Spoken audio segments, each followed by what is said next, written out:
ত্রয়োদশ জাতীয় সংসদ নির্বাচনে ভোট গ্রহণ করা হবে আগামী 12 ফেব্রুয়ারি। জুলাই জাতীয় সনদ বাস্তবায়নে গণভোটও হবে একই দিনে। আজ বৃহস্পতিবার সন্ধ্যায় জাতির উদ্দেশ্যে দেওয়া ভাষণে নির্বাচনের তফসিল ঘোষণা করেন প্রধান নির্বাচন commissioner CEC AMM Nasir Uddin. এদিকে তফসিল ঘোষণা করায় নির্বাচন কমিশনকে আন্তরিক শুভেচ্ছা ও অভিনন্দন জানিয়েছেন প্রধান উপদেষ্টা প্রফেসর মোহাম্মদ ইউনূস।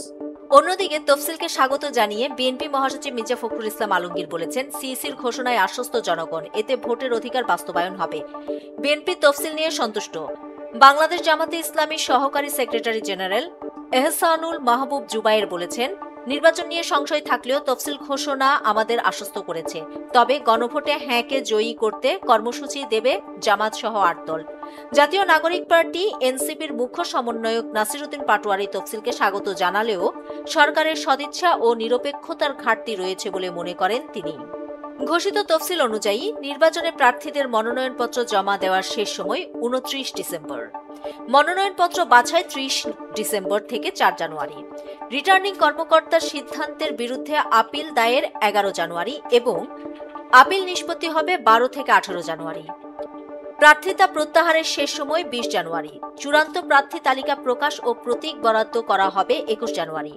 নির্বাচনী প্রচার শুরু হবে 22 জানুয়ারি। প্রচার শেষ হবে 10 ফেব্রুয়ারি সকাল 7:30টায়। 12 ফেব্রুয়ারি সারা দেশে 300 সংসদীয় আসনে ভোট গ্রহণ করা হবে। আগামীকাল 12 ডিসেম্বর থেকে মাঠে নামছে নির্বাহী ম্যাজিস্ট্রেট। নির্বাচনী আচরণ বিধি প্রতিপালন নিশ্চিতে তারা কাজ করবে। আজ বৃহস্পতিবার নির্বাচন কমিশনের উপসচিব মোহাম্মদ মনির হোসেন স্বাক্ষরিত এই সংক্রান্ত চিঠি জনপ্রশাসন মন্ত্রণালয়ের সিনিয়র সচিব বরাবরে পাঠানো হয়েছে। আগামী জাতীয় সংসদ নির্বাচনকে যত সহজ ভাবা হচ্ছে, নির্বাচন তত সহজ হবে না বলে মন্তব্য করে বিএনপির ভারপ্রাপ্ত চেয়ারম্যান তারেক রহমান বলেছেন, আগে যে কথাটি বলেছিলাম সেটা আস্তে আস্তে প্রমাণিত হচ্ছে।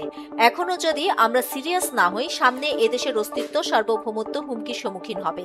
এটা একমাত্র বাঁচাতে পারে গণতন্ত্র এবং সেই গণতন্ত্রের ভিত্তিকে মজবুত করতে পারেন আপনারা, বাংলাদেশ জাতীয়তাবাদী দলের প্রত্যেকটি মানুষ। আজ বৃহস্পতিবার সন্ধ্যায় রাজধানীর ফার্মগেটে কৃষিবিদ ইনস্টিটিউশন মিলনায়তনে বিএনপি আয়োজিত এক অনুষ্ঠানে প্রধান অতিথির বক্তব্যে তারেক রহমান একথা বলেন।